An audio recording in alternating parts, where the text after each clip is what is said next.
Do you want to unshare, Gil?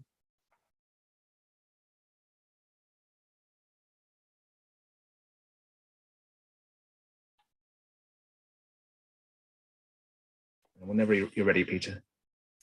Great, thanks, Gary. So welcome to this IDS special issue bulletin launch, evaluating the impacts of inclusive business programs. I'm Peter Taylor, I'm Director of Research at IDS, and I have the great pleasure today of moderating this webinar. We're going to hear a lot about this special issue of the bulletin in the next 90 minutes. And most importantly, we hope that you will soon go and open and read the contents of that bulletin. But just to observe at the start that development outcomes of inclusive business programs are not self-evident. These programs operate in dynamic markets full of uncertainties and depend on many other factors not under their control. So building on real-world experiences with theory-based evaluation in inclusive business programs, this special issue of the IDS Bulletin discusses approaches and methods for meaningful impact evaluation. So we have 90 minutes today. We're going to do our best to keep to time, as we'll have a lot of presenters. I'll be introducing them very shortly. Welcome to all of you who are listening, joining us on Zoom and YouTube. If you do have questions or comments, please put them in the chat, and we will do our best to respond to as many as we can. And just to note as well that the session today is being recorded, so it can be watched again later and also shared more widely. So the plan for today, we're going to start with an introduction by the guest editors of the special issue, Giel Toorn and Sitsa Velema. And just to introduce them, Giel is a research fellow at IDS and director of the Center for Development Impact. He specializes in the design of mixed methods research on agricultural value chains and private sector development, and his particular expertise in contribution analysis. Sitsa is associate professor at the Knowledge, Technology and Innovation Group at Wageningen University, and senior researcher at the Partnerships Resource Center, Rotterdam School of Management in the Netherlands. And his interest is to understand why and how different actors collaborate in solving organizational, managerial, and technical problems related to inclusive development and sustainable food provision. Now, following their introduction, we're going to hear briefly from contributors to the bulletin who've authored different chapters, and they're going to talk to what they each see as two lessons that they're learning from the impact evaluation experience, and also from what they've learned from the other contributions. They're not going to go in detail to describe all the content of their chapters, because most importantly, we want you to read it afterwards. So it's going to be a taste.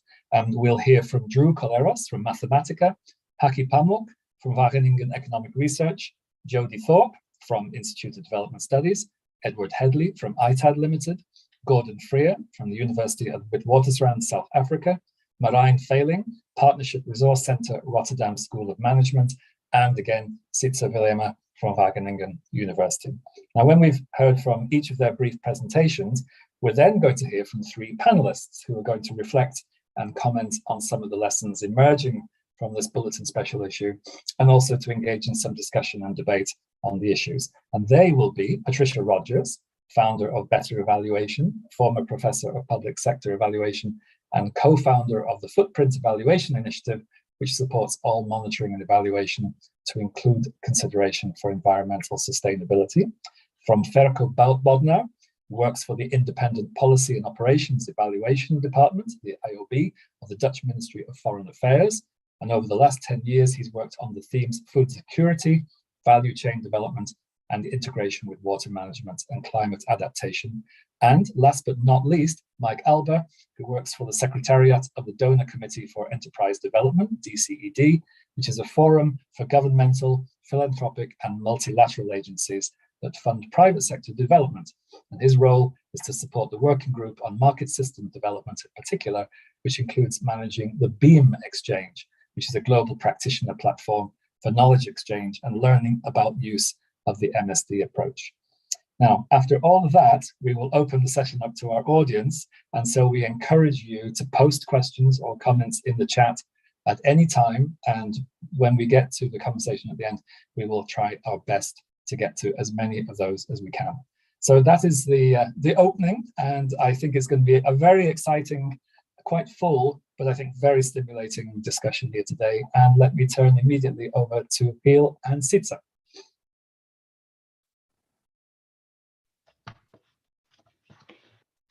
Thank you very much, Peter, for this warm welcome to indeed a launch of an IDS bulletin. full of experiences of real-world efforts to make evaluation work in the context of inclusive business programs. This bulletin partly originated in the collaboration that Giel Ton and I do have in the context of the To Scale program, which is an inclusive incubation program funded by the Netherlands Ministry of Foreign Affairs and working with more than 60 business-led partnerships in 10 African countries. So in that context, evaluating or detecting the contributions to development outcomes of these dynamic partnerships is far from easy. They navigate complex market environments, and that also makes it difficult to really detect their development contributions. Therefore, Giel and I thought it is timely to bring together people who like to reflect on their experience with these evaluations. The lessons learned will be presented by the contributors. So what is the problem that we started with? Well, on the one hand, like Peter already said, that partnering with business has become important in the context of development interventions, especially also in the domain of food and agriculture. How and whether this works is the driving evaluation questions. Marrying development and business logics is, however, not a smooth and unambiguous path. So how to connect evaluation practice to a critical look at the realities of inclusive business programs also led us to realize that they are not a panacea and that their development outcomes are not self-evident. Partly because these programs are composed of a range of overlapping and interdependent interventions, and because they often involve a variety of actors with different interests and different logics. Moreover, these programs operate in uncertain and unpredictable contexts and therefore often adjust their targets and cope with limitations to what an inclusive program can and cannot influence. So this challenges evaluators. That's the second part of the problem. How to collect and use evidence in a way that supports inclusive business programs to become effective in achieving development outcomes. In our view, this involves balancing the prevailing focus of evaluation on accountability with evaluation perspectives that inform learning and sense-making in partnerships. An exclusive and strong focus on accountability objectives may encourage programs implementers to concentrate and steer on indicators that are really outside their span of influence or refer to impact domains where many other influences are a contributing factor as well. Hence, the evaluation challenge central to this IDS Bulletin is how to monitor processes that set in motion a process of changing business practices and value chain relations as a stepping stone towards development outcomes. And also how to recognize and unravel the specific contribution of inclusive business programs amidst a variety of other influences. So this was the challenge. And now I hand over to Giel, who will share our key findings from working on this challenge. Thank you, Sietse. As editors, we experienced in our previous impact evaluation work and our research on business development programs that many of these interventions were pretty dynamic and adaptive. Programs often started with a certain approach, but then changed it later in the process. I had even a program where the location of the intervention and the target group changed halfway the program. And as a result, the baseline data became totally useless, and comparing baseline and endline data became, of course, impossible. But more importantly, perhaps, some programs had an important role in changing the way that firms or farmers operated, as in response to certification programs. But it had very little impact or no impact on their incomes or profitability, at least little measurable effect within the short time frame that normally a program has. And change in these longer term effects, so measuring it later on, was also pretty difficult because they were hardly measurable, because most farmers and firms which were beneficiaries or in the treatment or comparison group, they had continued to receive support from other programs. Or other experience of dynamics, the situation in the country or the commodity markets had changed completely due to, for example, dramatic policy changes, an experience in Bolivia, violent conflicts in Ethiopia, or world prices that changed dramatically due to the financial crisis when I did an evaluation of fair trade. So what are the lessons learned of that experience? Is that market systems and the private sector are always contingent on many factors that are out of the sphere of direct influence. That's not to say that improving the market system is not important, but it's clear that inclusive business programs are only a small part of the picture. So attributing net effects to a support program is inappropriate for outcomes that lie beyond the sphere of influence, and other more reflexive theory-based approaches of impact evaluation are needed to assess this effectiveness. And even more frustrating, perhaps, implementing organizations need information for adaptive management and fine-tuning their intervention, but the focus on these impact estimates rarely serves them in doing this. So one lesson is the need for more realism, requiring less precise measured ultimate outcomes and development impacts. Theory-based evaluation is an approach, and in this bulletin groups several experiences of evaluations that applied theory-based evaluation, or more specifically, theory-based impact evaluations. And generally, the main objective of these evaluations was to answer two interrelated questions. One, did the intervention contribute to the change process? And then a second question, did the change matter? And the approach to answer these questions in all these examples is by taking the theory of change as the starting point and reflect on its plausibility by collecting additional evidence. Most contributors in this IDS bulletin used a stepwise approach of contribution analysis to do this theory-based evaluation, which is the figure on the screen. So it's 6 steps, pretty straightforward. First, a reflection on the objective of the impact evaluation. Why are you doing it anyhow? Then build the theory of change. Third step, refine it based on existing evidence.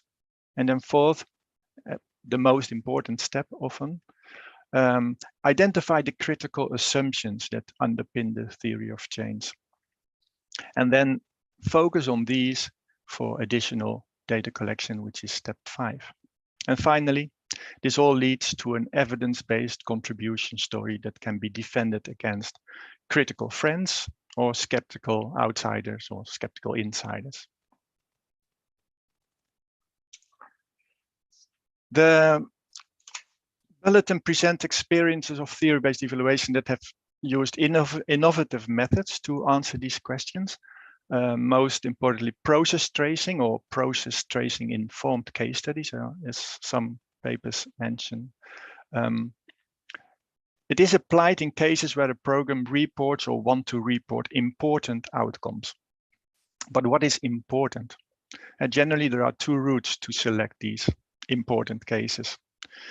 Generally, it has a focus on those cases that represent the most salient success stories that the program want to claim, and often in relation to their promises to donors and the targets reported in their progress reports. But sometimes it concentrates on the processes that the program want to learn from, or where outcomes are emerging and are not known in detail in advance, or where the implementers have little idea about the exact process that had led to them. This is typical for programs that use outcome harvesting in their monitoring and evaluation approach, collecting illustrative evidence and that supports their relevance or effectiveness.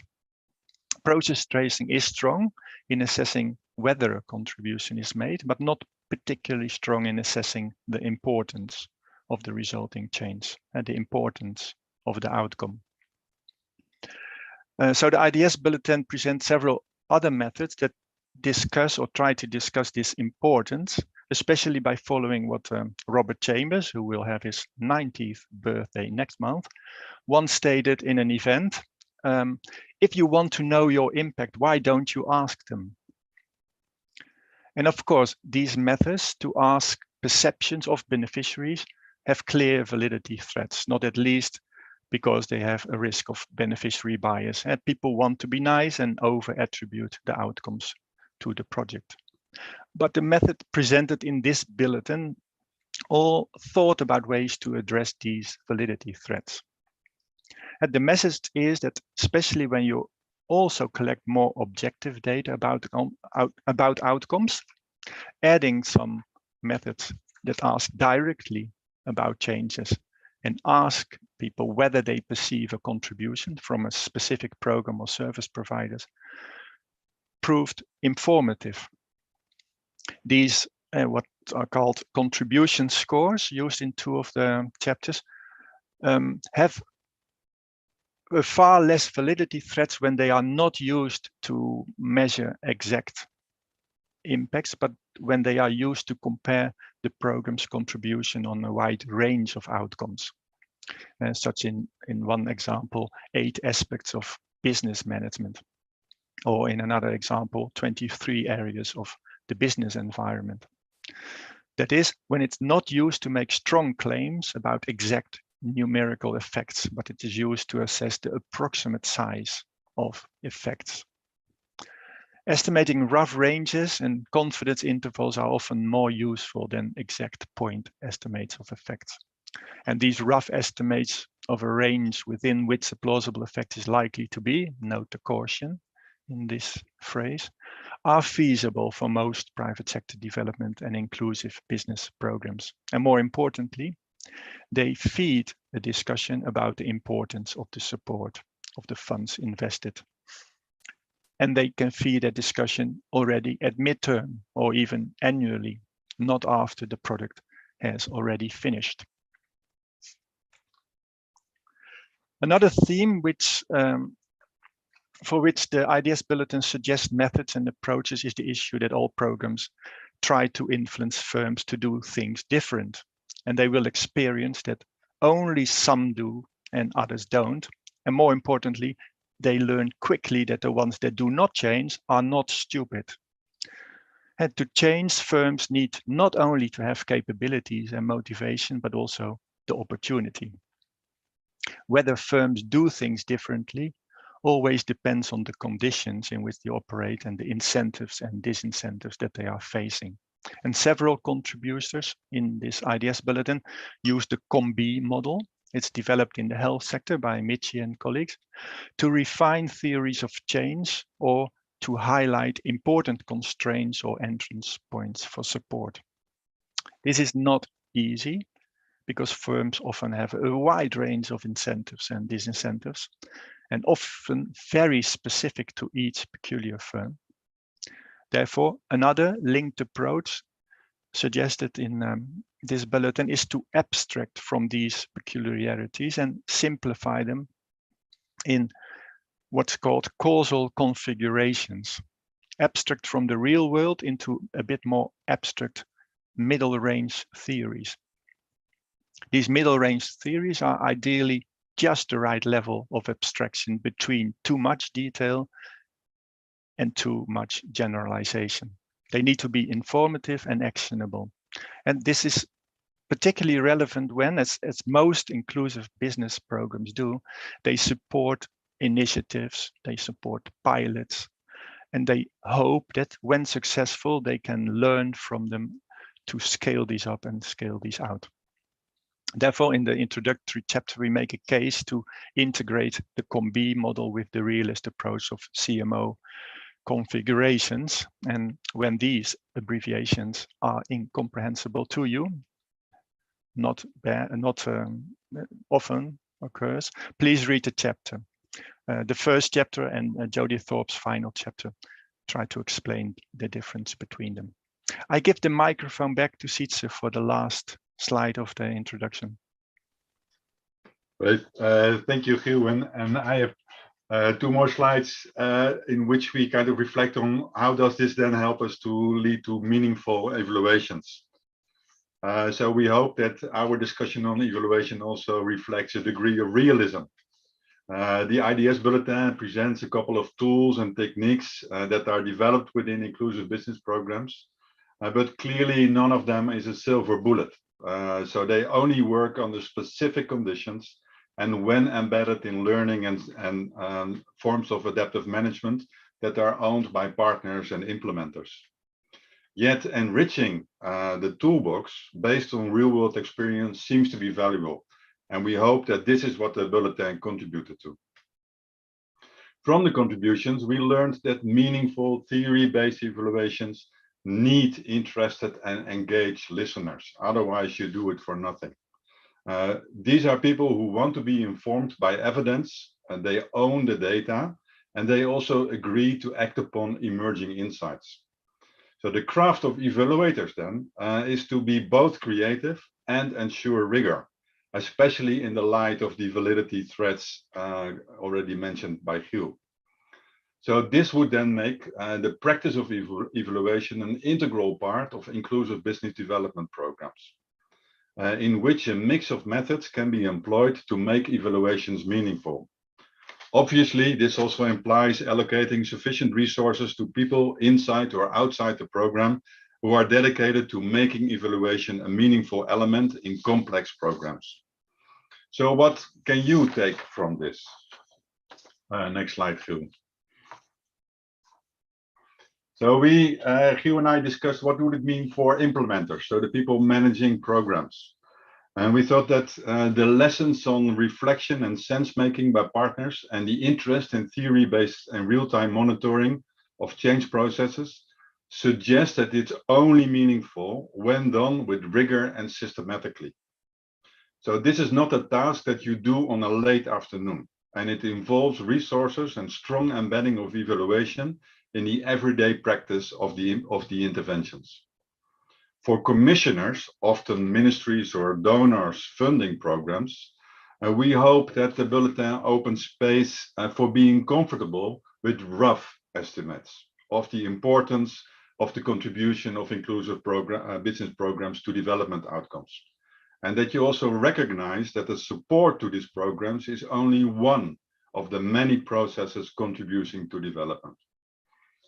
To evaluators, our peers, we encourage the embedding of monitoring and evaluation in programs, rather than to remain a so-called objective outsider. We propose to try to get as close as possible to the causal or contributing processes that make a difference, but also to adopt a critical role. So the task of evaluators then is not to confirm that inclusive business programs are a silver bullet or to reject that, but to seriously look at alternative explanations, to identify how interventions configure with other processes or may even play only a marginal role in ongoing processes of transformation. So Peter and everyone, these were the insights from us as auditors, and I look forward to listen to the contributors and our panelists, and therefore it's back to you, Peter.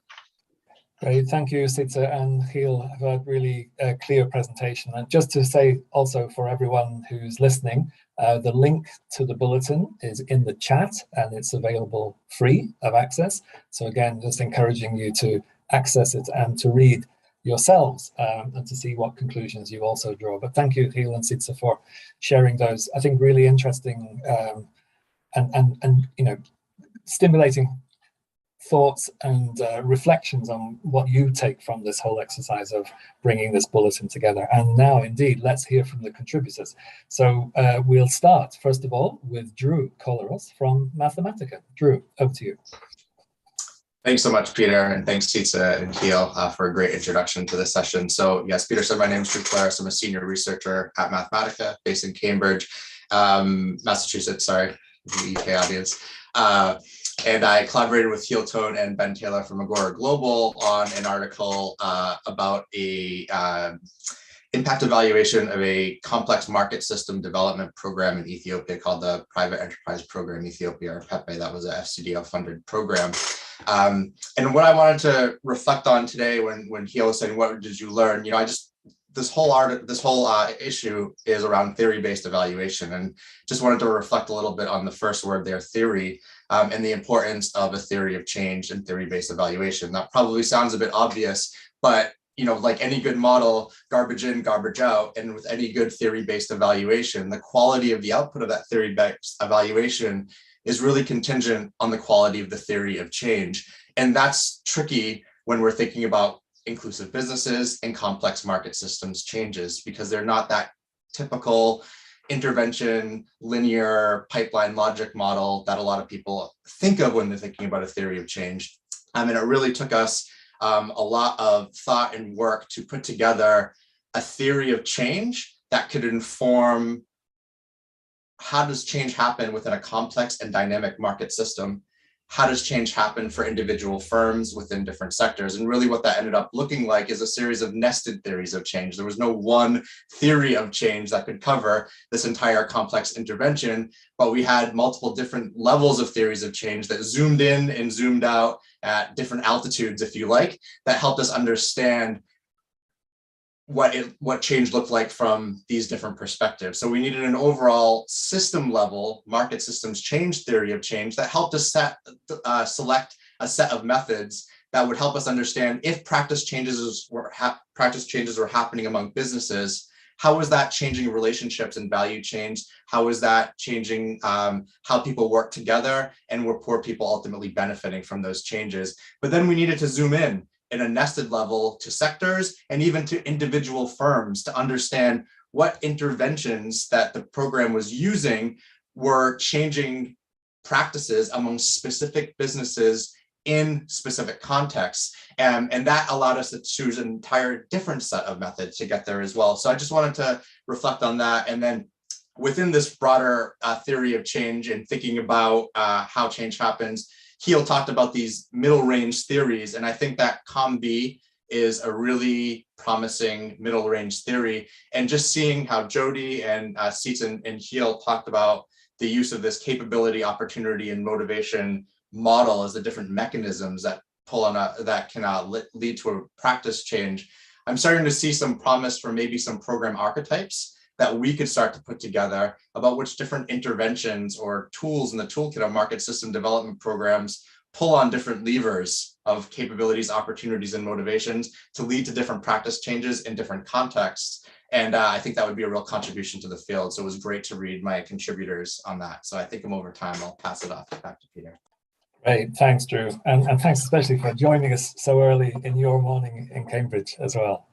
Thanks. Over now to Haki Pambok from Wageningen Economic Research. Hi, everyone. I'm a senior researcher in Wageningen Economic Research, and I have been one of the authors of the search for real-time impact monitoring for private sector support programs. In our study, we shared our learnings from the design and implementation of a theory-based real-time monitoring and evaluation study, which we named as Pioneering Real-Time Impact Monitoring and Evaluation, in short, PRIME. And this was implemented for 2 Dutch private sector development programs. Our aim was to design an impact evaluation system for those programs, which will be based on regular data collection and analysis. So on an annual basis, we were expected to report about the impact of those programs, how their impact was changing, and but also the programs expected from us to learn what works and what does not work and why. So our experience showed that, I think I can summarize in 2 bullet points as Hiel asked us to do. The first is like really using such kind of evaluation on real time and theory-based change the organizations in a way they became more impact oriented. So for instance, what we have seen that what we have seen after using theory-based evaluation, the organizations were much more focused on the intermediate outcomes. So for instance, the firm, they were not so much focused on the sales and exports and employment.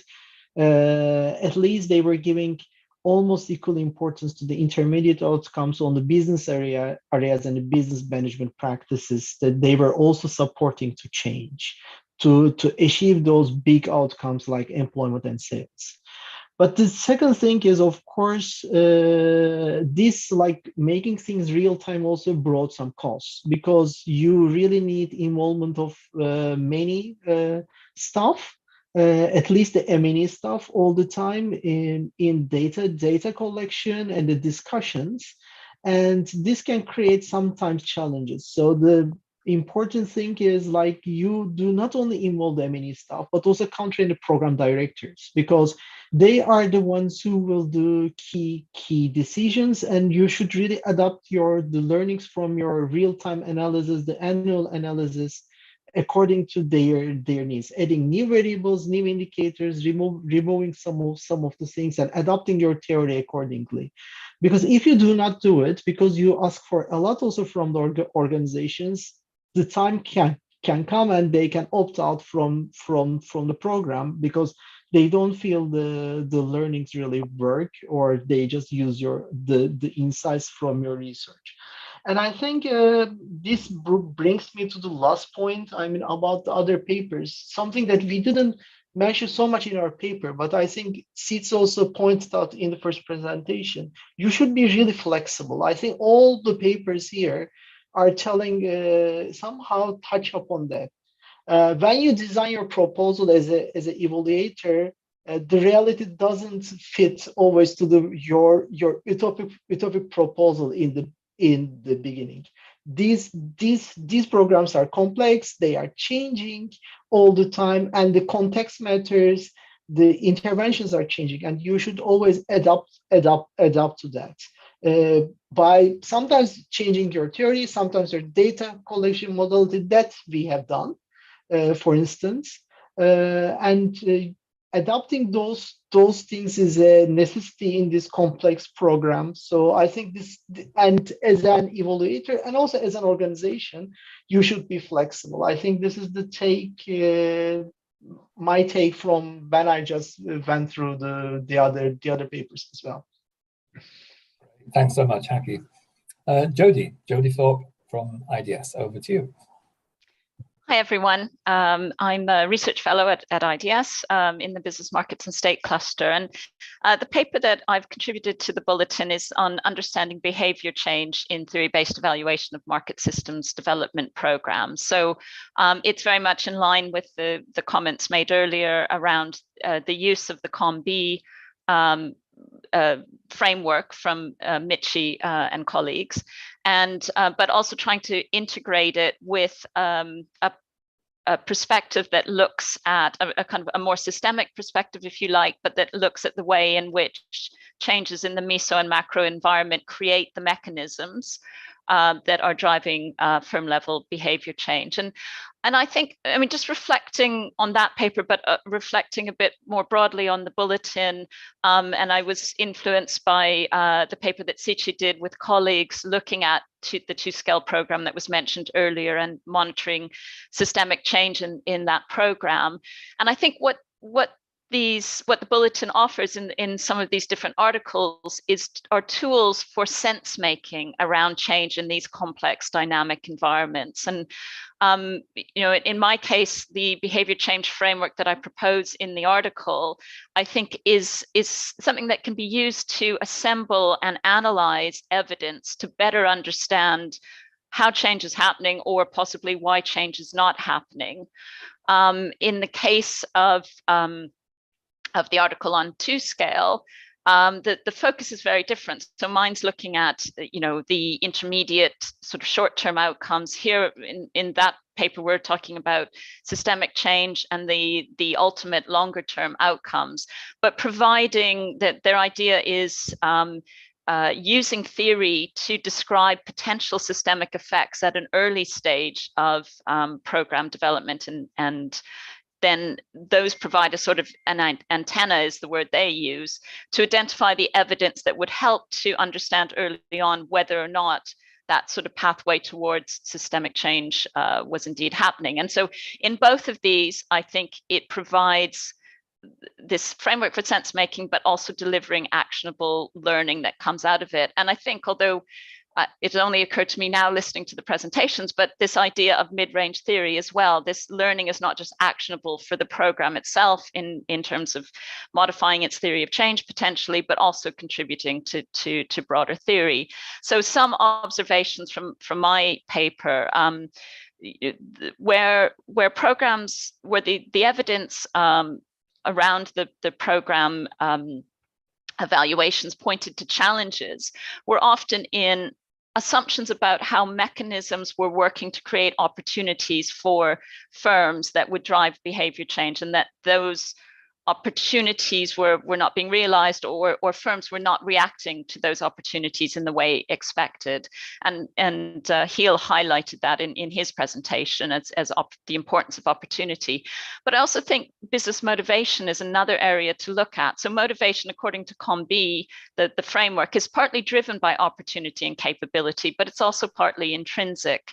And so in 2 of the 3 programs I looked at, there were interesting issues related to business motivation. In one, a lack of, or a need for some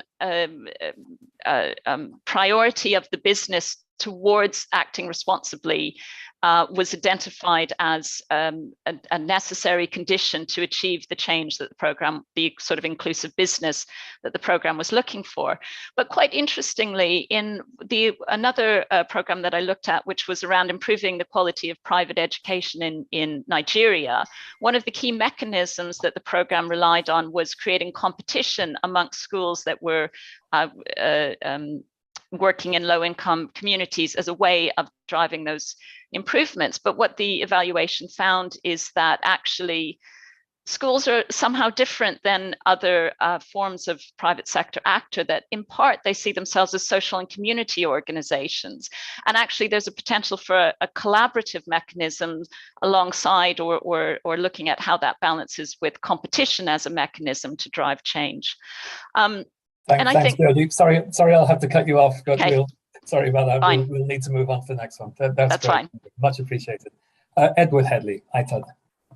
Hi. Yep. Thank you, Peter. So I'm Ed Headley. I'm a principal consultant at ITUD, and with Gordon Freya, you'll hear from in a second, I worked on an evaluation of the Samarth Market Development Program in Nepal, which is an FCDO-funded program. I'm going to give you a reflection quickly from our paper, and then Gordon's going to follow me with a reflection in relation to some of the other contributions in the bulletin. And so this week, so Gordon and I were reflecting on some of the key insights from our paper. And I think one of those we felt was around the role of the evaluator in being able to deal with context, contingency even, and complexity, as highlighted by Heal and Seitzer in their introduction. And I think as we try to highlight in our paper, this places particular demands on the evaluator and on evaluation designs as well. And as we've heard, inclusive business interventions are complex things to evaluate, and they often provide necessary support to bring about change, but it's support which is not necessarily sufficient on its own to bring about the longer term changes, especially around sort of having systemic impact that programs seek to aim for. And within this context, we highlight that the evaluator needs to be able to navigate this complex picture and really to get to the bottom of how significant the intervention's role was in bringing about change in relation to all of the other contributing factors that operate in and alongside it. And within this, the evaluator also has to be able to deal with often kind of partial insights from respondents, often over kind of long recall periods, and really get to the bottom of what was the program's role. So this requires a particular skill set, we felt. This is one of our findings on the part of the evaluator, and a deep understanding of intervention design and context, the nature of markets and sectors, and also what you might term kind of market systems thinking as well. And within this, though, there is the risk, as highlighted in the introduction and some of the papers, around confirmation bias. And Gordon and I have thought about this a bit. That there's potentially an interesting discussion to be had around how to deal with this risk of confirmation bias in the real world. And so is it possible, for example, to maintain sort of program anonymity, if we call it that, in the collection of data, such as by kind of blindfolding researchers, which is a technique we describe through the qualitative impact protocol approach that we used in our evaluation? And is it possible to do this while still collecting sort of a sufficiently detailed information about the program and a kind of a really nuanced understanding of how it contributed to change? So these might be this might be a question for the panel to discuss later. So in the real world, are those two things mutually exclusive, or potentially can you get the best of both worlds through your evaluation design? And on that note, I'll pass over to Gordon. Thanks, Ed. My name's Gordon Freya. I'm a lecturer at Wits University in Johannesburg in South Africa. And as Ed mentioned, I was working with him on ITAD's evaluation of SAMOS, market development program in Nepal. And also just thanks to the editors for herding us cats in actually getting the issue out to finalization. Just reading through the contributions in the issue, I was interested to see a number of synergies. And in addition to the observations made by Ed, now one of them jumped out to me, and that's the basis of my reflection, both on the issue and on our learning. Bain Taylor and Jake Lomax in their paper start the article by pointing out that systemic, the actual word systemic, has become a bit of a buzzword. And it sounds important, and so people think it needs to be included, not often understanding what it is, or in the case of evaluations, how it might be assessed. And then Heal and Ben again and Drew in their article on Pepe point out that there's a need for commissioners to appreciate perhaps less precisely measured aspects of program impact on change. And that might be a hard lesson to learn for commissioners who are perhaps always been trained to ensure exact. And perhaps there's a confusion between exact and rigor. And it was a point made earlier in the introduction by Azitza regarding the need for interested listeners. To what extent are these interested listeners willing to shift in their own foundations, in their own perhaps bias towards data, in order to be able to understand what is actually going on with regards to their programs? This is our experience, and it's a point that Ed and I actually conclude our paper with. In addition to the normal challenges that we faced in trying to identify and capture market systems change in Nepal, we were hit by two external events, a devastating earthquake and a significant trade embargo. And that meant that we were really only able to identify embryonic traces of systemic change. And it really hit home that the reality of assessing systemic change is a lot more complex in the real world and a lot messier than it is when you draw up that theory of change right at the beginning of a program. And I'll hand back to Peter. Thanks. Thanks, Ed and Gordon. And again, some really stimulating provocations, I think, which I think the panelists will be good to be thinking about, as we come round towards them. Let's go now to Marijn in the Netherlands. Back to Rotterdam, please. Thank you, Peter. So my name is Marijn Valing. I'm a researcher with the Partnerships Resource Center at Erasmus University. And I've contributed a paper assessing contributions collaboratively using process tracing to capture crowding in. So as you might already get from the title, it's on the use of process tracing to assess a contribution claim around the phenomenon of crowding in.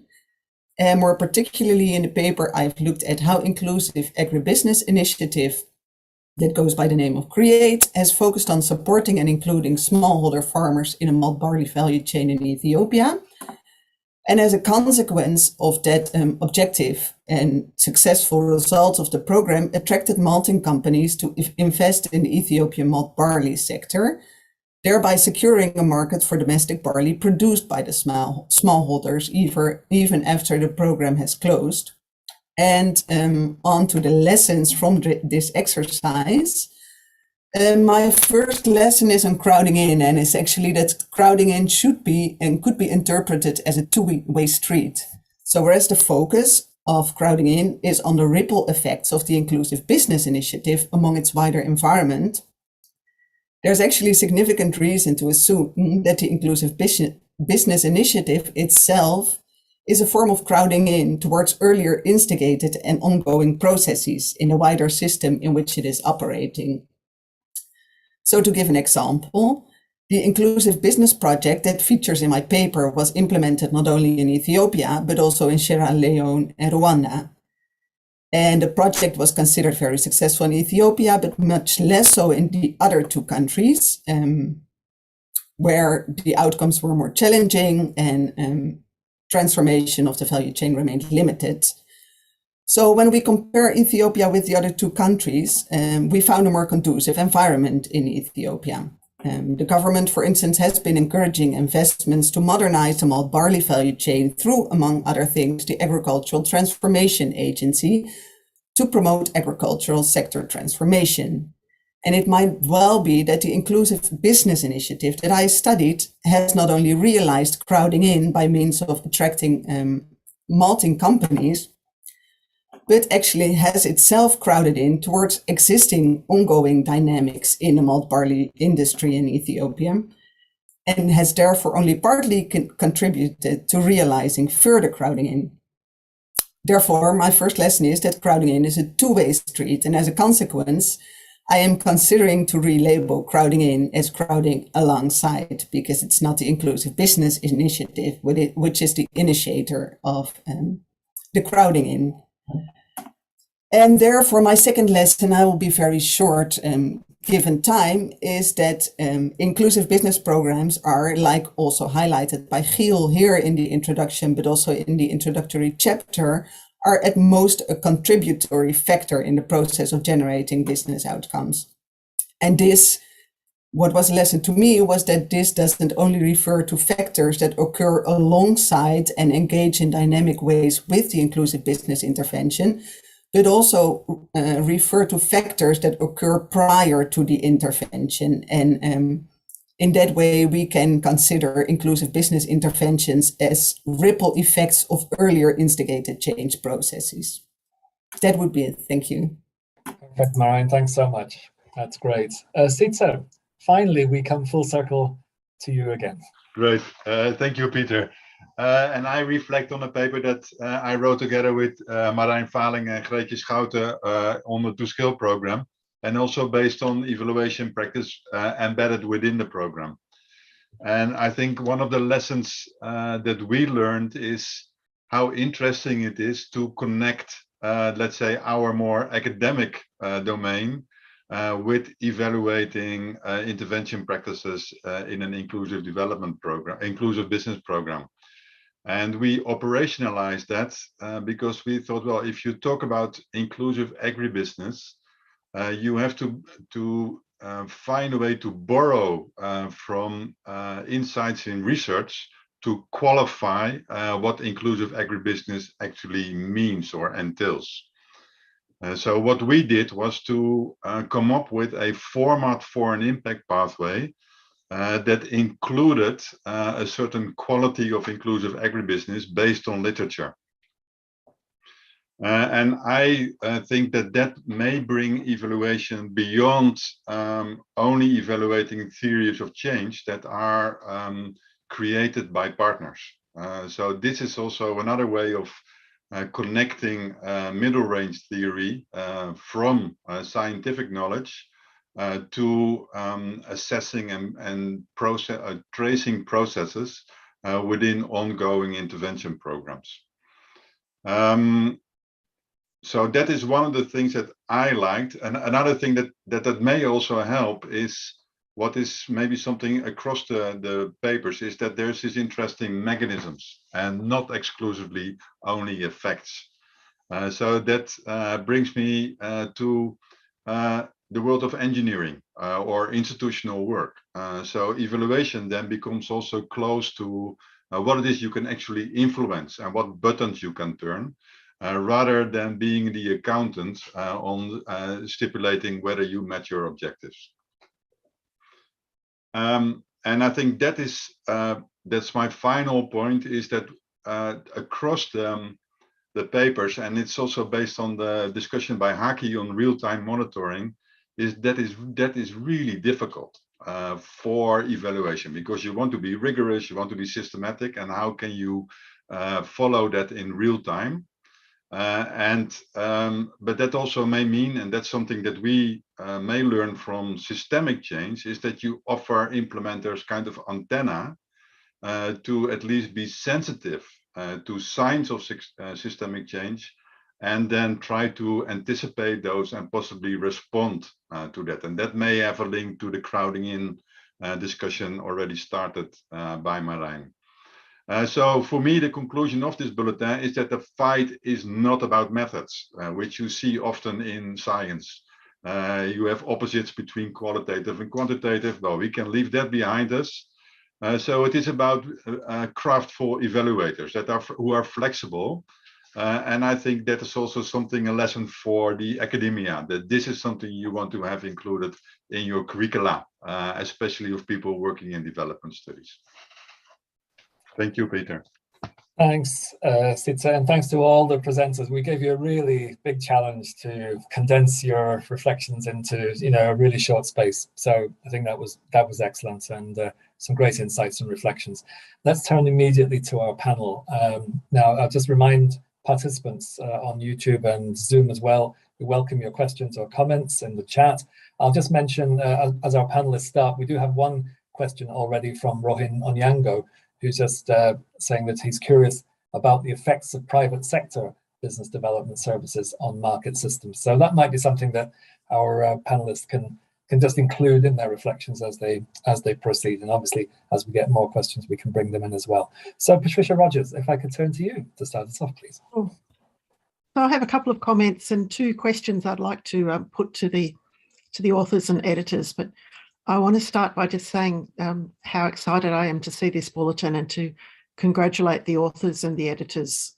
This is the sort of thing I've been really looking for many years, that as there have been these at times acrimonious debates about methods for evaluation and a discussion about these new methods that could be used, one of the calls always has been, let's see some examples. And this bulletin brings together a number of examples that are really detailed, honest about what was done. And that's just enormously valuable, not just for your own evaluations, not just even for inclusive business, but more generally. Because what I see in this are much more thoughtful theories of change that have multiple causal paths, that pay attention to context, to different levels, to different actors, and that are adaptive, and that pick up different people's theories of change and perspectives on that, and that are both trying to be something locally relevant, but also something that can be used elsewhere and built on. And iterative processes and bricolage of putting together different methods and different types of data to make sense of it in ways that are in some ways sophisticated, and in other ways very pragmatic.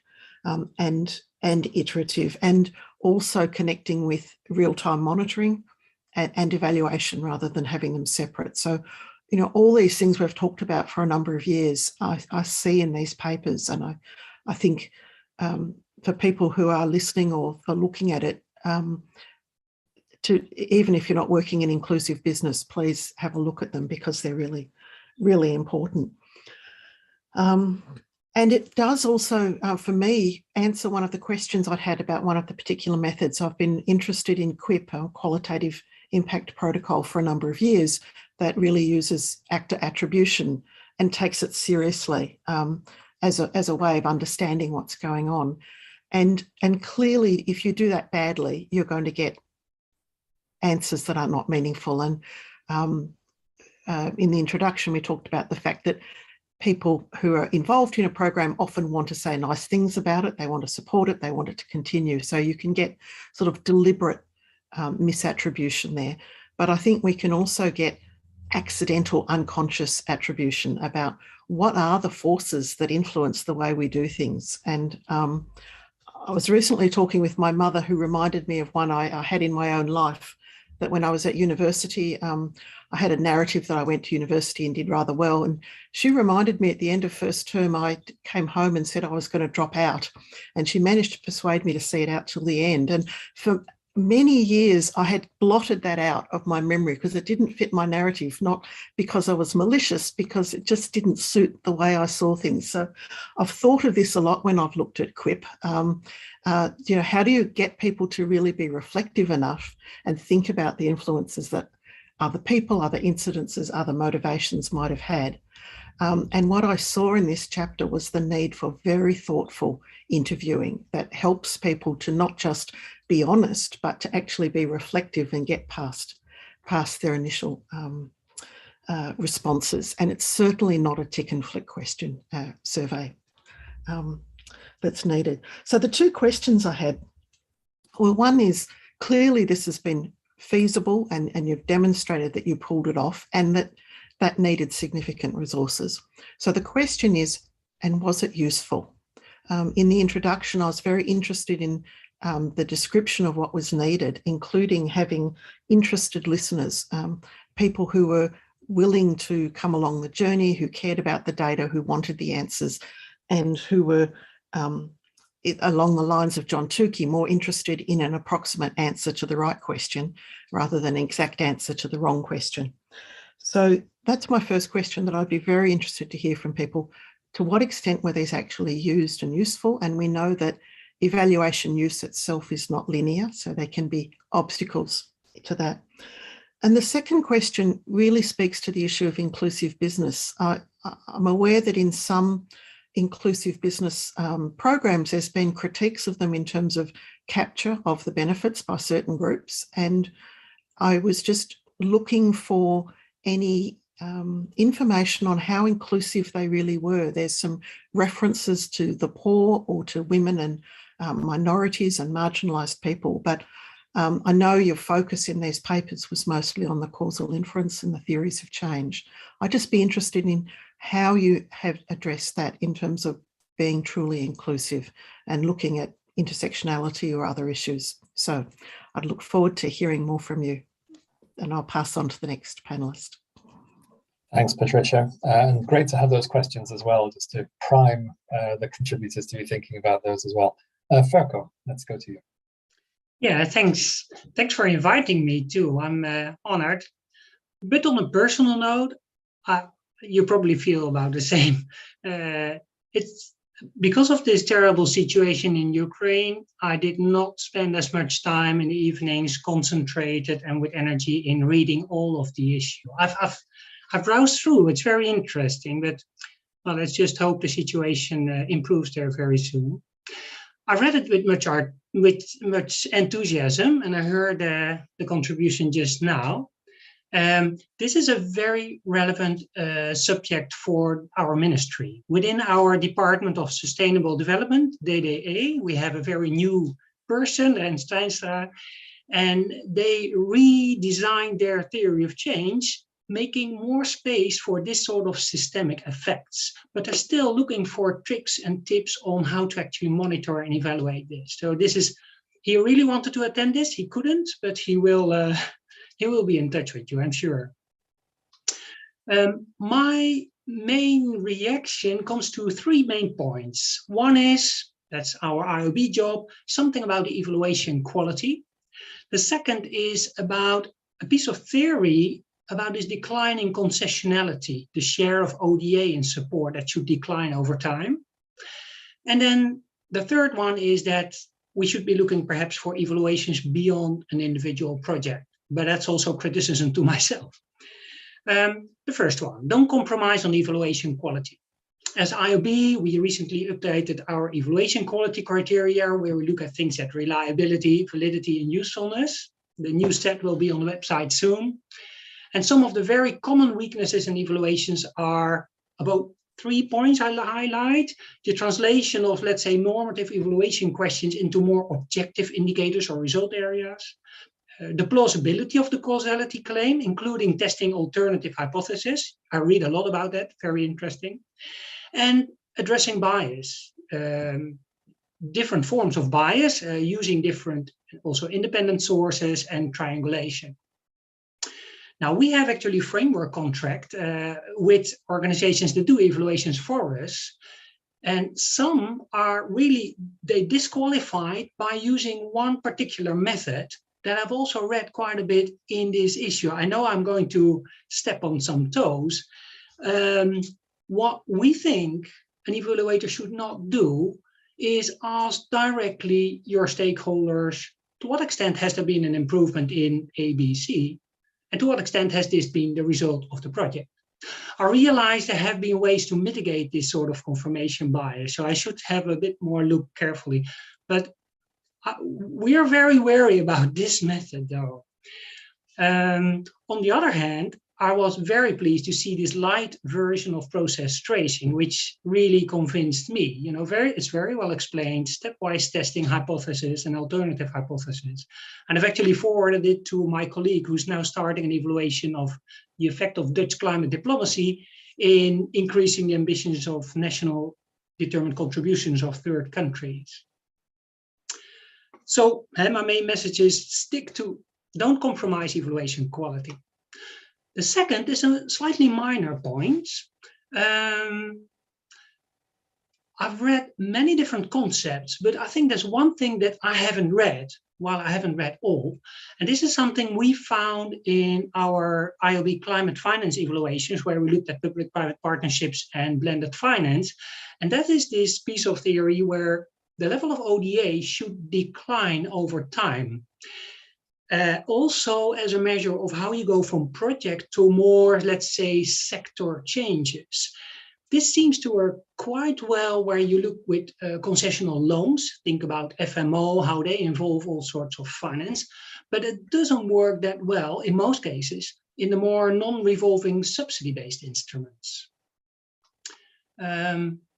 So I think in private sector development and system change, we should be more alert on this gradual decline of concessionality and look for examples at the graduation of a successful program from a subsidy instrument towards an instrument of a soft loan or even commercial finance. My last point is, and that's as much a criticism to myself at IOB, not a criticism to the authors, is for evaluating real system change, you require more time and a larger scale beyond the individual project scale and duration. For an individual project, yes, we can evaluate the direct effects very well, we often do. And we can perhaps have antenna for some first indications, early indications of system change, but it's difficult, it's hard. And if you really want to evaluate system change, we should not focus on a single project, but we should focus on the group of various interventions, government, development partners, local organizations in the same, let's say, subsector in a certain area. And then again, then we should not try too much to single out the exact contribution of one individual donor or one project.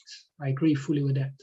And I realize you can't do that in 3 months evaluation. You probably need 4 years PhD research. It's a much more complex research. So yeah, as I said, this is not a criticism to any evaluator, and it's rather to ourselves or to IOB, because we're in a position, time-wise, money-wise, to do this sort of research. And we will try. We're actually planning to use this in the coming 1.5 years, but I'm definitely not sure that it will be successful. But if I need help, advice, I'll know where to find you. Okay, that's my contribution. Ferko, thanks. And I think it's good, hearing from the speakers, both questions and sort of reality checks as well on some of the challenges and the opportunities of this kind of approach as you see it. Mike, let's turn to you for the final thoughts from the panel, please. Oh, thank you. Thank you very much, Peter. And thank you also for inviting me to be here. My name is Mike Albu. I work as part of the Secretariat for the Donor Commission on Enterprise Development. And part of my role, apart from supporting the Market Systems Development Working Group in the committee, is to run this platform called the Beam Exchange, which has been around for about 7 years. And it's very much targeted at implementers of programs. So I want to echo what Patricia said really about how exciting this edition of the bulletin is. I know the title talks about inclusive business, but of course I was very pleased to see that a lot of the content is more specifically about programs or inclusive business programs that are using a market systems development approach. And that's really exciting because I think in the sort of nearly 20 years that this sort of loose collection of methodologies have been in practice, it's really not been engaged with academically in great depth. And this is probably the first time I've seen a really thorough engagement between, if you like, an academic discourse related to business, institutional economics, behavioral economics, complexity science, all of these, and evaluation science being kind of connected with this practice that's been going on for quite a long time. So I think that's really fascinating for me. The first chapter by Heal and Sitsa is just brilliant from my point of view. It frames what theory-based evaluation means for the kinds of programs that I've been working with and the kind of organizations and individuals that I've been talking to over many years in a way which is really illuminating. I think, when you talk about why classic impact evaluations are inappropriate and why trying to measure quantitative net effects is inappropriate for programs whose outcomes are intentionally lying beyond their scope of immediate influence. And that's really music to my ears. And I think it will be to a lot of the organizations that I try and support, both the donors who are commissioning, designing programs, and the people who are implementing them. I think I can really see this edition and that article in particular being a kind of go-to citation for me when I'm trying to explain to people why, more conventional sorts of evaluation might not work. So I wanted to talk about three things, and they have been mentioned already. I'm not covering any new ground here. The first one is this trade-off between learning and accountability. I think one of the real potential advantages, one of the real values that can come out of this practice that's discussed and illustrated in this edition is when it relates to real-time decision-making by management of programs. That is critical. I mean, if we can really succeed in shifting the focus of the investment in monitoring and evaluation and learning onto that kind of real-time decision-making, then I think we will really have some big gains here. And the way you've articulated and described, various articles have articulated and described how you can do that, I think will be hugely valuable. However, I think it's also interesting because some of the articles reflect that there's still a countervailing pressure, pushback from commissioners of and designers of programs to focus on sort of quite simplistic targets for programs, and also to use evaluations as tools for accountability. So this, what Heal refers to as kind of trying to reconcile the impossible with the possible, I think is critical. I was impressed by particularly the paper about the evaluation of the PEPE, the PEP program in Ethiopia, which does seem to begin to be sort of getting to that ability to do that. However, I have to say, from the perspective of a kind of someone with a practitioner head on, I really wonder how, I mean, that evaluation was so sophisticated in so many ways and brought in such a lot of skills and complex thinking into the process. I really wonder whether a lot of donors will be able to stomach that and buy that level of cost and complexity in their evaluation design. So that's quite an interesting challenge. So the second thing I wanted to mention was Jodie's framework, behavior change framework. I think that's really valuable. I think the reason it struck a chord for me is because it really rings a bell in terms of thinking about what the practice already is in a lot of market systems development programs, where we talk about incentives a lot. We talk a lot about the will-skill framework, this balancing of competence, of motivations and capabilities in thinking about how to design interventions. And so I think that framework has a lot of potential value and is something I certainly will be encouraging programs to look at. we have to bear in mind all the time that programs are very constrained. Most programs are very constrained in their resources, their human resources, and their time and so on to do this kind of sophisticated monitoring. And so often the challenge is not to provide them with a new framework, no matter how good it is. And I think the one that Jodie's articulated is very good. The challenge is just to give them the motivation to get started to do it. I mean, one of the most useful webinars that we've run on the Beam Exchange, one of the most popular webinars we've run recently, was articulating that kind of just get started approach to measuring systems change. And there's a whole set of guidance called pragmatic approach, which is cited, by the way, in a couple of the papers by Hans Posthumus and Ali Milbat and others, which I think really tries to kind of get to that. How do we translate this theory and these concepts into something that people will on the ground really use? So that was really great to read about. So finally, let me touch on a couple of points. They're not new, but really the thing that I learned most about was this whole area of what you called here INUS factors, this contribution verification and importance of assessing the importance of contribution. There's three things I wanted to just reflect on. One was this giving more value to stakeholders' subjective perceptions. I think that's great. I don't think we should be assuming that stakeholders always have positive confirmation bias in their reporting. Many years ago, I did some research with entrepreneurs of high-tech firms in the UK, asking them about their experience of interacting with business development services and academic support services coming out of some of the universities. And what struck me overall, what struck me particularly about that was the personality of entrepreneurs tends to lead them to be disinclined to acknowledge the impact and support that they get from others. They often undervalue it. So we shouldn't assume that confirmation bias works in one direction, but it's an interesting point. So the second thing I wanted to ask, the second thing that I was just really struck by, and I don't need to repeat it very much because other people have explained it more articulately than me, is that looking for less precision and more relevant answers. Patricia explained that very well. I think that's hugely important, and persuading commissioners to accept ranges of results rather than precision, I think, is a crucial agenda, and one I will be taking up.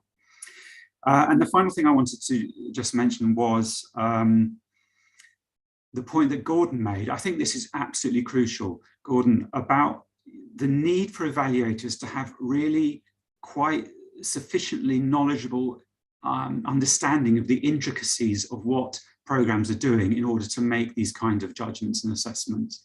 I know that's not comfortable with a conventional evaluation practice, but actually, from the point of view of those on the receiving end of evaluations, it's really crucial. I'm afraid so many of the evaluations that I've seen seem to reflect that the evaluators didn't have the time or the degree of engagement with the actual detailed intricacies of what the programs were doing for them to produce meaningful and useful results. So anything we can do to shift the dial on that issue, I think, will be really helpful.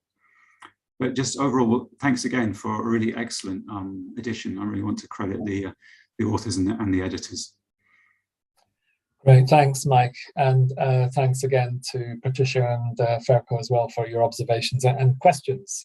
And I think now, again, I'll just remind those listening in that we'd welcome your questions or comments in the chat. But perhaps what I'll just do first of all is perhaps I'll just sort of circle back round to Patricia. Patricia, you asked us some questions at the beginning, and in a way, I think some of the comments that both Ferko and Mike have made have sort of responded to some extent to some of that, but perhaps they've also raised some other things. So perhaps I can come back to you first, and then what I'd like to do is give our the contributing authors a moment to be thinking about what you've heard. And then if you'd just like to raise your hand using the Zoom function, if anybody would like to come in with a particular response or an observation in response to what Patricia, Ferko and Mike have raised, then I'll be happy to bring you in as well. Again, we welcome comments and questions in the chat too. Patricia. Oh, I guess I was interested in the comments about actor attribution, about what's made a difference in terms of how people have acted. And I guess one of the strengths of QIP is that it doesn't ask people what were the changes and how much do you attribute to the program. I mean, the whole notion of having them as blind, the researchers be blinded, is so that they can't even inadvertently do it. But even if you don't blind them, if you need people to really understand the program, there's still ways of having those interviews. And I've done interviews like that myself, where I was talking to farmers about their decisions about what crops to plant and to understand an agricultural extension program. So I've actually been out in the field literally doing that with them. And you need to be able to engage in a real conversation with them about the range of issues that influence their decisions. And so you do need people who are skilled interviewers to do that. So I think the QIP takes that issue very seriously, and we talk about it in terms of the positive bias. But I think if it's done thoughtfully, it can perhaps get past that reluctance for people to sometimes acknowledge the assistance they've had from different sources. But I'm really keen to hear from the authors about the issue, the questions I raised about use and if they've any got comments about the inclusivity. So I won't take up more time. Thanks, Patricia. So Giel, your hand is up, and I'll just encourage the other contributors as well. Please put your hand up if you have thoughts and you'd like to respond to any of the questions or comments. Giel, you first. Yeah, I think Patricia's question about the usefulness and the listeners, and it echoes Gordon's comment and other people in the panel, it is of course a good one. So what I see as something which commissioners could do better, so in response to Verco perhaps in the change they are making, is to redefine impact evaluations from one exercise to perhaps interlinked multiple exercises. And one is a baseline, which is a system analysis, and where market systems and history, interventions that have been done, etc., that there is really sufficient understanding of what has all been moving or have been all the ripples which are there already when the project starts. So that requires likely more market system development experts than log frame type of theory of change builders. Additional to them perhaps, and that the midterm, I think the learning is particularly useful. So define midterm evaluations really as a learning exercise, where more realist, what works for whom, under what conditions, questions are more dominant. And then in the end line, try to, of course, you need to have some sort of accountability, but I think it's twofold. I think having targets agreed with a commissioner and then having an accountability type of reflection on it is always good. The problem is that they are seen as contracted deliverables. And even in the PEPPER program, they changed it a bit in the last phase, but it was a 20% reduction of the money they were paid when they didn't reach those outcomes, and that's really nefast, I think. So having them as reflection material, okay, you wanted 40,000 farmers and you only have 20,000, is not necessarily a problem. So measuring it lightly is still informative for a debate about effectiveness. The problem is that project managers are highly sensitive for those numbers, and so my experiences with having reports which are a bit critical at midterm or at end line, and the pushback is from managers of implementing agencies, not the implementers themselves, but the one that is the manager and has often only a log frame type of, if he is able to over accomplish it, it's likely good for his future role, etc. So that mechanism need to be acknowledged by commissioners, that they are more explicit in their contracting, or the funders, in fact, that they use the targets much more as an indicative way of feeding sense-making moments instead of payment for results. Yeah, great. Thanks, Peel. Now I've got a few hands up, which is great. So Jodie, I'm going to come to you first, and then Drew after Jodie. Great. Well, I'll pick up the other question that Patricia raised around the inclusivity and the degree to which they're truly inclusive. And I think it is an important question. And it's just interesting, in the 3 programs I looked at, 2 of them fell short of their own ambition of the degree to which they would reach low-income groups, or how low-income the groups were that they would be reaching. And a couple of reflections on that. I think it's partly this issue of opportunity, and the degree of opportunity for businesses in reaching those groups is perhaps overestimated, or there are problematic assumptions there. But I think it's also that, the realistic pressures that people talked about that programs face when they're trying to implement in this complex dynamic environment, and trying initially to get the first stage of the theory of change on track. And this is where I think Sita Marine's paper helps us, because I think bringing in that thinking, that theory-based thinking about the systemic change you're trying to achieve as a sort of a true north that's there from early stages, making sure that reflects inclusivity. But also, I think why their approach is valuable is because it's trying to be very practical, and it's trying not to overcomplicate the process, but recognize the difficulty that programs face, and help them at an early stage figure out if they're on the right track, and then obviously adapt if not. Thanks, Jodie. Drew?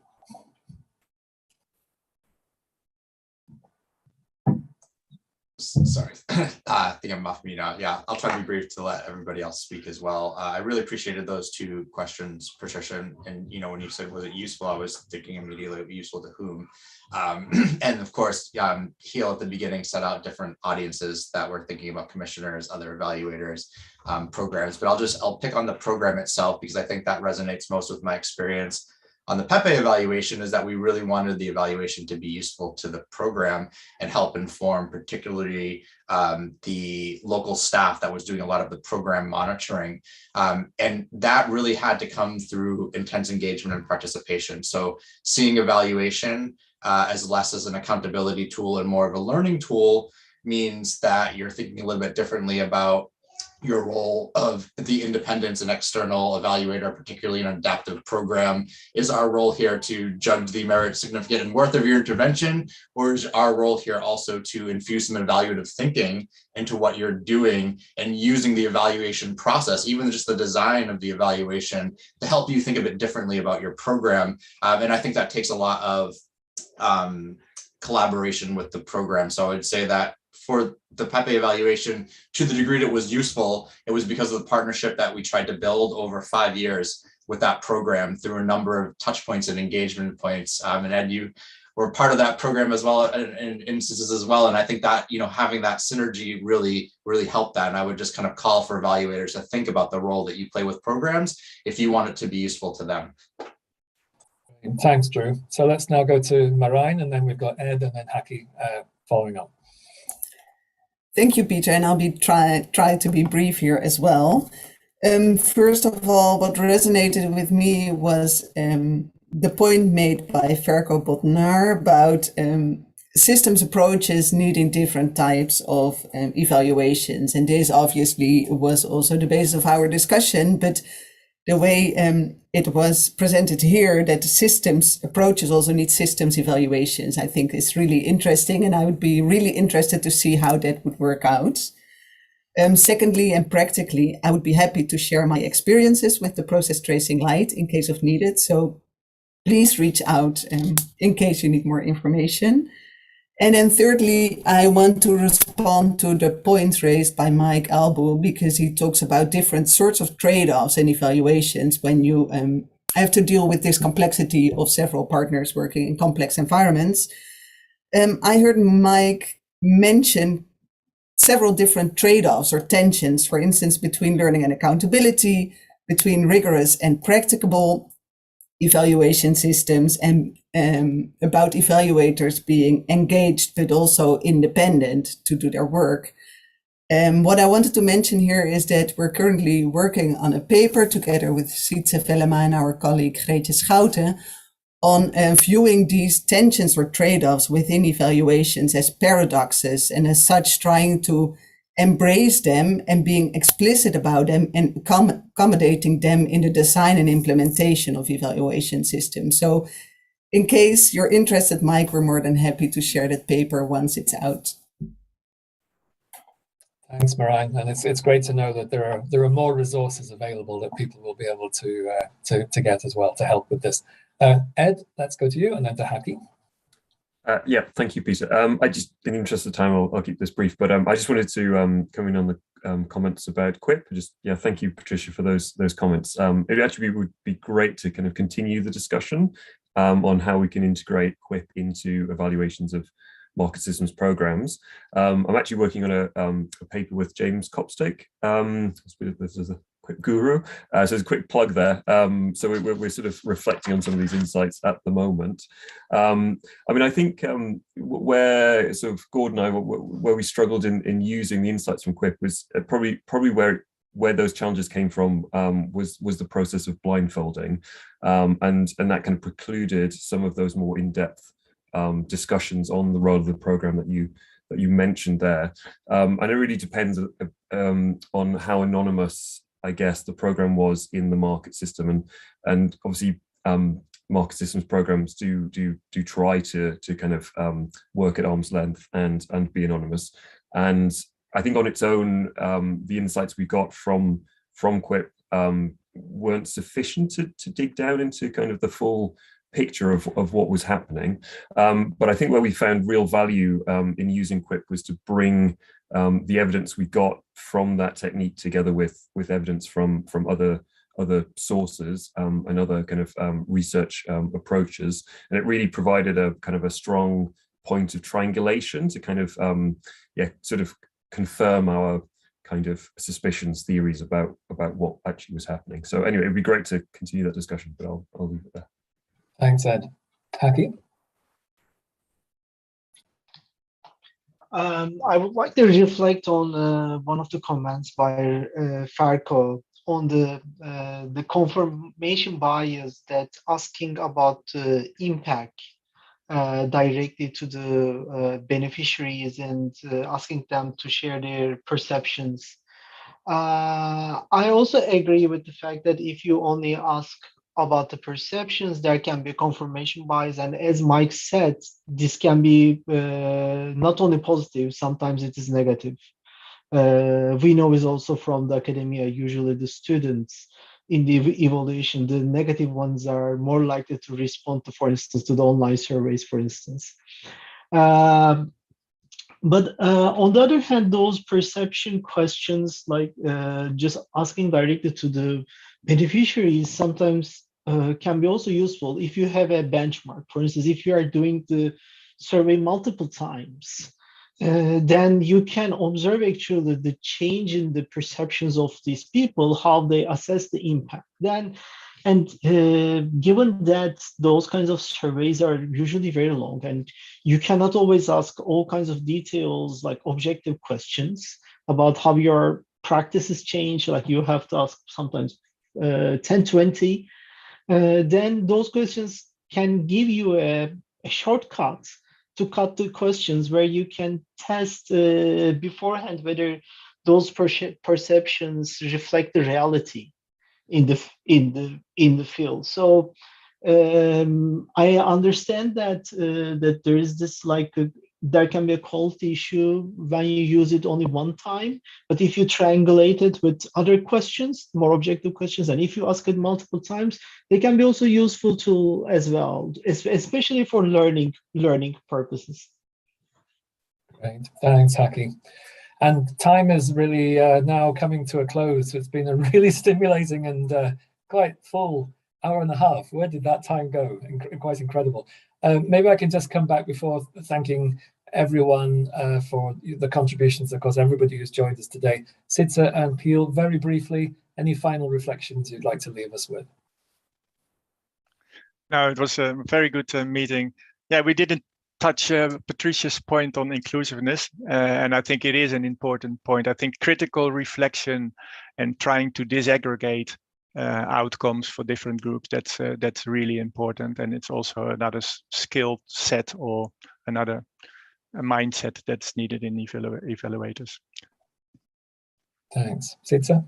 Thanks, Peter. Yeah, also touching upon Patricia's question about inclusion, that's one of the things we did is focusing on the terms of inclusion, and then you notice that inclusion is rather under-theorized. So that was one of the things that we learned, and I think that may have to do with one of the items called by Ferco on, if there's a decline of ODA, then it's also a bit about what is it you want to catalyze or to accelerate. And that links again to what Mike said about being close to the intricacies of, that was in our case, the processes of partnering and inclusive development. So you really have to be knowledgeable about what that implies. And that also means that sometimes I experience evaluators who then look with their own interest without being close to what is actually being engineered by inclusive business programs. I think that's something that commissioners also can take on board. Then if you select evaluators, it's not only about their methods, but it's also about how close they are to the actual processes of transformation. So in summary, thanks to the panel also for raising those questions, and I try to weave them together with this final comment. Right, thank you, Sitsa and Giel, and congratulations to you as co-editors. I'm in my second bulletin co-editing at the moment, and I know the amount of work which is involved. So well done to all the contributors.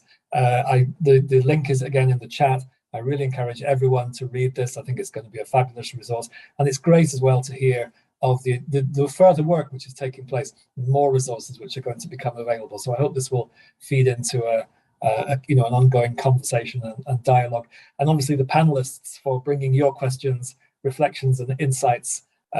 Really helpful, and I think again stimulating us to continue this conversation going forward. So without further ado, let me thank everyone for participating today. Thanks again if you joined us on Zoom or YouTube. We'll be sharing the link on the IDS website. Again, you can find the bulletin there, free and open access, and we look forward to these conversations continuing. Thanks very much indeed, and hope to see you again soon.